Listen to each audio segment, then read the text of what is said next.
Yeah, for sure. It's definitely fun playing with those guys. I tell people all the time, they make my job a lot easier. I throw some passes super high, and they just go get it. And they're very, very, really good bigs, but also I think something that's underrated about both of them is they're very smart. They know how to get into certain spots, and they just know how to make plays on both ends. So they've been playing really well for us, and we're going to need to continue to keep it from them. Now, Trae, I'm old.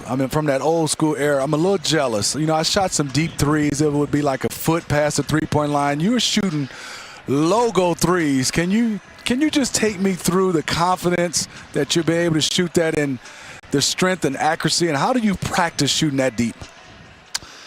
It's just work. It's just work. For me, I've trained countless of hours throughout my life, just trying to continue to expand my range. I knew I wasn't going to be the tallest guy in the world, so for me, just being able to expand my range, I knew that was going to be something that helped me along down the road. And for me, just continue put up the repetitions. I always work on it, and for me, I know the proof is in the pudding. So the work is going to show. So it's definitely showing off. Trae, congratulations on this win, and keep shooting those logo threes. Yes, sir. Appreciate y'all. Couple lessons there, Candace Parker. Put in the work and stick with it, and that could go for tonight as well as we welcome folks in for Game Time Live presented by Kia. Grant Hill will rejoin us at some point. I think we're having a 2020-like technical issue with Grant at the moment. It's 2021. He's watching Duke basketball. It's okay. We're on to you, Grant. You're watching right. Duke. That's right. Should be resolved any moment now. But those lessons could apply to this game as well because Trae had a fairly quiet first half. The Hawks as a team began just 1 of 7 from three-point range. I'm impressed by his game management and the improvement on that, and in just as much as the 30-foot three-pointers that occasionally drop.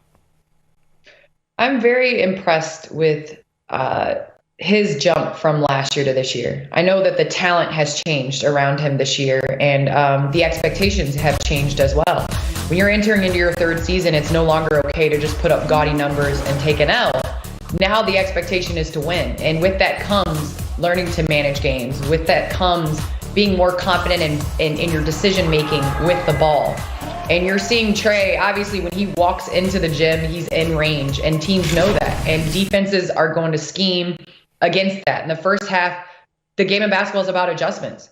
The first half, they were making things difficult for Trae. You go in at halftime, you look at the way that they're playing you, and you come out and you make the adjustment. And that's what Atlanta did, and that's what Trae did. And they're going to continue to have that this season in order to continue on that path of trying to make the playoffs. Yeah, if you're just with us, the Clippers were basically taking away the three from Trae Young in the first half. He didn't even attempt one until just over 2 minutes left in that first half, wound up hitting 3 of 7.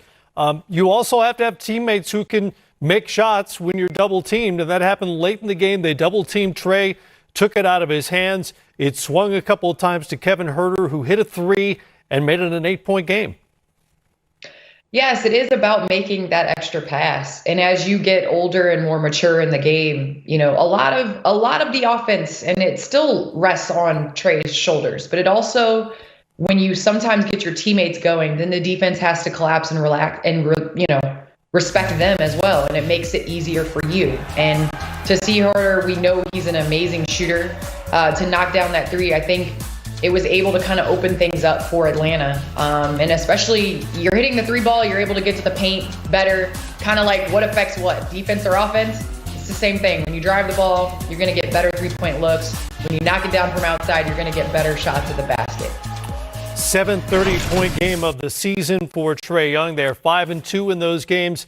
Hawks did a lot of good things. I know Kawhi Leonard and Paul George weren't on the floor for the Clippers tonight, so you take advantage of the schedule in front of you. But the Hawks did a number of good things in terms of game management, in terms of eventually hitting shots, because it was a slow start for both teams offensively, and on the defensive end, where they are much improved, vastly improved over last season, including 9 blocks.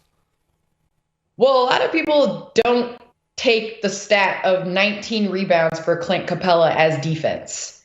And to me, in order to close out a possession, you have to get the defensive board.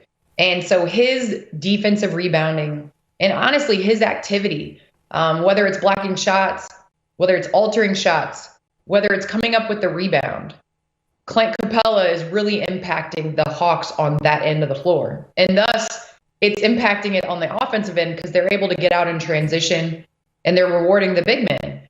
And with that, it is fun to play with a guy like Trae Young that is able to find you on the offensive end. So, yes, the Hawks are doing an outstanding job. Obviously, you can only play the people that are in front of you. Paul George and Kawhi did not play, but the Hawks did not let that affect their level of play.